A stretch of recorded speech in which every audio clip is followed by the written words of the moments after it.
Hey guys, welcome back to my channel. Today we'll be doing something a bit different. Normally just do train videos, model railroad videos, but today I'm going to give you a tour of the MGB Model Railroad Club. You notice some of my most recent videos have been taken at the MGB, and this club, I've been coming here for about 2 years now. Started coming back in 2012. And they've really helped me grow a lot in my modeling knowledge and all that. So yeah, just get with the tour. This is Jericho. This is the side of a Y, and this track here in the back, this is the Csx Interchange. One thing that you notice is we have mirrors each end of it. Clever technique to make it look like the railroad actually goes somewhere. Continues past this, and then this Y is automated. If you pull a train into one leg, it'll automatically throw the switches for you. You do not have to line them, which is a very new feature that we just added. Over here is MZ Yard. This is not the main yard of the MGB, but this is a yard of it. And it's a pretty 5-track yard, not huge. The MZ engine terminal and Caboose Track. We do run cabooses on all our trains except for the auto rack trains, which, well, of course, cabooses behind auto racks look a bit odd. So this here is North Amzie. This is an industrial park, not that difficult to switch, and then moving on down, one thing that you'll notice here on the main lines is the color of the ballast, which is the rocks for you non-railroad people. But we call the one in the back, the one with the brown ballast, the red line, because even though it's not red, it does look similar. Then the one closest to us, we call it the blue line, because it's light gray, kind of looks blue, and it makes it easier for our dispatcher to say I'm on the blue line going to here, or red line going to here. It makes it simpler. Now the way the MGB is set up is each member has a scene that they work on, and although some of the scenes the members have left or moved away or just dropped out of the club, so some of the scenes are kind of a joint one. This is Mule Shoe. This is probably the most difficult place to switch on the MGB. It is, if you have a lot of work here, it could take you hours. It doesn't look that bad, but it really is. It's terrible. Moving on here down the red line, this is Connor. We have a operating coal dumper. We actually dump coal cars here. They're there in the back. That's the Central of Alabama Interchange track. There's a Central of Alabama Interchange train that comes out. So the Central of Alabama is the other club here in Prattville, Alabama. Here's Connor. Not that difficult to switch, pretty simple. That, and heading on. Next scene is Beaver Creek on the blue line. This is probably our most complete scene in terms of scenery. You see we have working crossing flashers there. We have power lines. It may be kind of hard to see in the video, but they are there. Almost all the tracks are ballasted. You can see we have the rails are painted, the sides of them. They look really nice. Used a little rail painter tool that's very nice. This is probably the second most difficult area to switch. And this structure here, Stone Coal, was scratch built. So this entire structure was built piece by piece, which is pretty cool. It's a little town. This is Beaver Creek, the town of Beaver Creek. Here is Quarry Corners. This is it is the site of an auto plant, which eventually this backdrop here will be painted, and we may eventually get a picture of an auto plant and paste it on the backdrop. As you can see, we have our auto rack cars. We have a sand dump here, although we do not actually load sand. We do load coal cars, which I will show you soon. And you can see back here, the blue line heads into a cut there, and it is hidden all the way behind here and comes out right here. And then this area is Turkey Trot. This is probably your second most completed scenic area in terms of scenery. We have a lumber mill. The log cars go in the back here. Here's the box cars for lumber, and then there's storage or box cars that need to be loaded. And here's one of our 2 crossovers between the red and the blue lines. Now this trestle here is I believe is scratch built. It's built by it's a pretty sizable trestle, so it's very, very cool. One thing you may notice is we have signals. They're dispatcher controlled. They are red until the dispatcher lines you up, and all mainline turnouts are powered.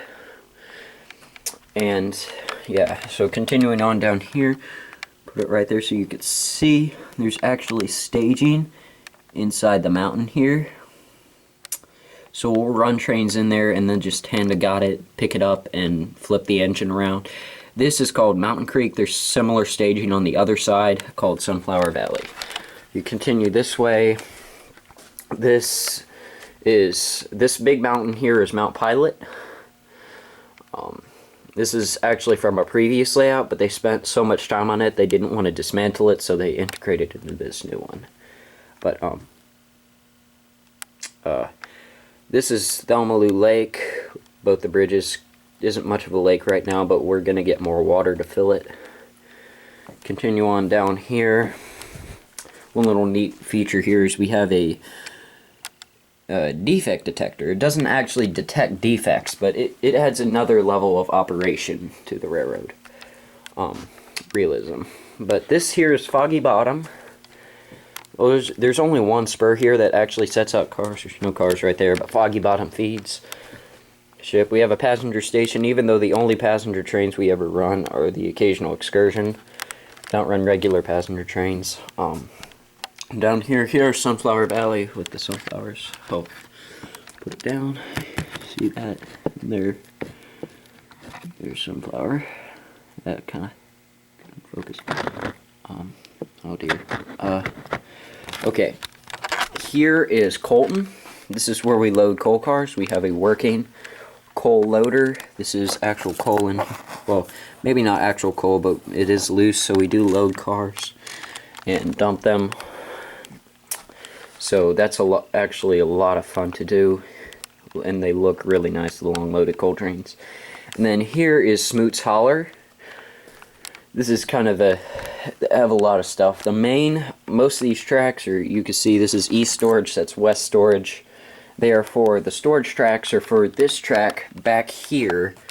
We call it the paper mill track. We don't have a paper mill there. We may eventually get a picture of one, put it on the backdrop, kind of similar to Auto Plant at Quarry Corners, but there's supposedly a paper mill back there, and it'll take, you can see like they're covered hoppers, pulp hoppers, pulpwood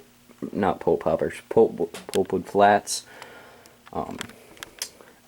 those, so this diamond here kind of adds a bit of interest when operating the paper mill train. But it runs from here down. Here's Cox's Gap.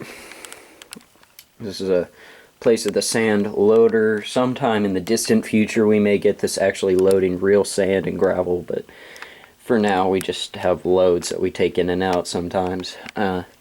There's a tank car repair facility, and then a grain elevator, which is extremely full. The tracks are not normally this full.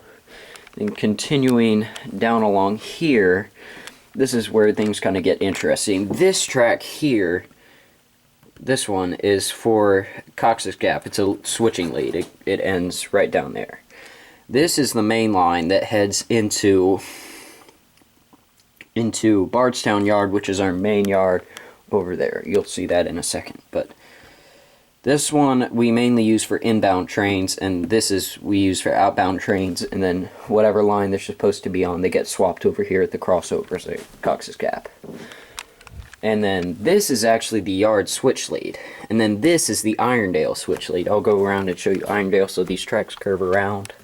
This is Irondale here, just kind of like a general industrial park, and there are no connections between back here and up here, so it adds a little bit of, we run a train out of Bardstown to work Irondale and back, so trains have to come all the way around to here and then back the Irondale switch lead. This is a scene that was built by, I believe it was a master model railroader, or it was somebody aspiring to get a master model railroader degree. But as you can see, there's tons of details in here, and every time we come up here we see something that we missed. And I've been coming up here for, like I mentioned earlier, about 2 years, so pretty detailed. Guy hauling, taking lumber out of there. But this is Bardstown Yard back here. This is our main engine facility. We have a 7-track yard here, pretty sizable caboose track. And this rear track here is what we call the Bardstown Interchange. This is for Norfolk Southern. And the MGB, we're not really set in a specific time period or location. Just kind of, it's a very freelance railroad. We get rivet counters up here, and just, we don't really just run whatever we like, really, and whatever people donate. That one very neat feature here at Bardstown is we have a working turntable. This is a 90-foot Walther's turntable. Nice. And we have the roundhouse, which is still somewhat under construction, still building it. And back here, this is pretty funny. This little area is called Toilet Bowl. There's a plumbing supply company. The reason it's called Toilet Bowl is this room here was going to be a bathroom. So they named this area Toilet Bowl, but as you can see, this is actually just a storage room. They may eventually turn it into a bathroom, but there's another one that we use, so it works. But and then roundhouse shop track. Getting cars into both Toilet Bowl and the roundhouse shop track are very interesting. Once we had I believe it was a 60-foot boxcar, and that's why we have this little engine locomotive here, because that's the only one short enough that can haul a car and a locomotive onto the turntable. Because some of these locomotives, like this steam locomotive, barely fit. Because we were gonna do the 130-foot turntable, but it was too big. There used to be a Y here, and it just went flat here. You could kind of see the seam there. It didn't come out. We built this little outpiece so we could have these tracks here. But so that's kind of new. Back in here is our workbench. Kind of cluttered right now. So the locomotive that I'm working on, this is one of the older ones. Turn the light so you can see better. This light is. There we go. Locomotive that I'm working on, kind of roughing it up. It'll look old. And back in here is what we call our Caboose Room. It's kind of like the crew lounge. If your train's stuck out on the main line, you're probably not going to be moving anytime soon. You come in here, magazines and all that. And then back in here is our dispatcher's office. This is dispatcher's computer. It's not on right now, but he'll sit here and he has track panels up. We use JMRI for switch lists and for dispatching, so just kind of use that. Yeah, and that's pretty much everything here at the MGB. And you can visit our website at www.mgbrr.org. I think it's .org. I don't know. It could be .net or something. Just check the video description. The right one will be in there. And see you next time.